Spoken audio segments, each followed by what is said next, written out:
కోనసీమ పర్యాటక కేంద్రంగా అభివృద్ధి చేసేందుకు ప్రభుత్వ పరంగా అన్ని చర్యలు తీసుకుంటామన్నారు మంత్రి కందుల దుర్గేష్.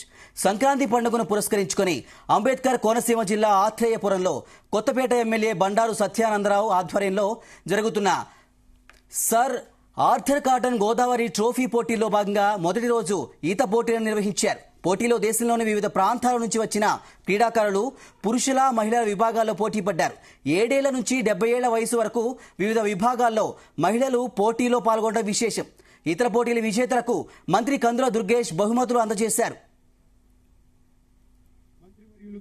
నేడు ముఖ్య అతిథిగా విచ్చేసినటువంటి రాష్ట్ర పర్యాటక సినీ ఫోటోగ్రఫీ మాక్షులు శ్రీ కందుల దుర్గేష్ గారికి ఈ పోటీలో పాల్గొన్నారు. ఎవరైనా పిల్లల్ని జాయిన్ చేస్తారు, కానీ కోచ్ గట్టిగా ఆమెకి ఇంకొక 50-60 సంవత్సరాల ఆయుష్ పెరిగింది ఈ సర్టిఫికెట్ తీసుకోవడం ద్వారా. తల్లిని శిరస్సు వంచి నీ పాదాలకు వందనం. ఎందుకంటే మంత్రి గారిని చూస్తే కష్టే ఫలే అనేది చక్కటి సూక్తి అవుతుంది. కష్టపడిన వాళ్ళకి ఎప్పుడు ఫలితం ఉంటుంది. సంక్రాంతి సంబరాలంటే సరైనటువంటి నిర్వచనం ఇచ్చినటువంటి ఎమ్మెల్యేగా మన బండారు సత్యానందరావు గారికి ప్రత్యేకమైనటువంటి అభినందనలు తెలియజేస్తున్నాను. మనకు తెలిసినంత వరకు సంక్రాంతి అనగానే వివిధ రకాలైనటువంటి క్రీడల గురించి మాట్లాడతారు.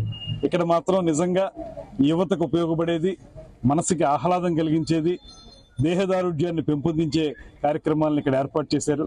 ఇక్కడ ఇంతమంది ఈత పోటీల్లో పాల్గొనటం, రాష్ట్రంలో వివిధ ప్రాంతాల నుంచి వచ్చి పాల్గొనటం, వయసు తారతమ్యం లేకుండా వృద్ధులు కూడా వచ్చి పాల్గొనడం చూస్తే ఇటువంటి కార్యక్రమాలు ఏర్పాటు చేస్తే సమాజం ఏ రకంగా స్పందిస్తుందో మనకు అర్థమవుతూ ఉంది. అదేవిధంగా రేపు ఎల్లుండి కూడా రకరకాల కార్యక్రమాలు పెట్టారు. పడవ పందాలు కానీ, రంగవల్లులు కానీ, అదేవిధంగా పతంగుల పండుగ కానీ, ఇవన్నీ కూడా ఆ పోటీలను కూడా అద్భుతంగా నిర్వహిస్తున్నారు.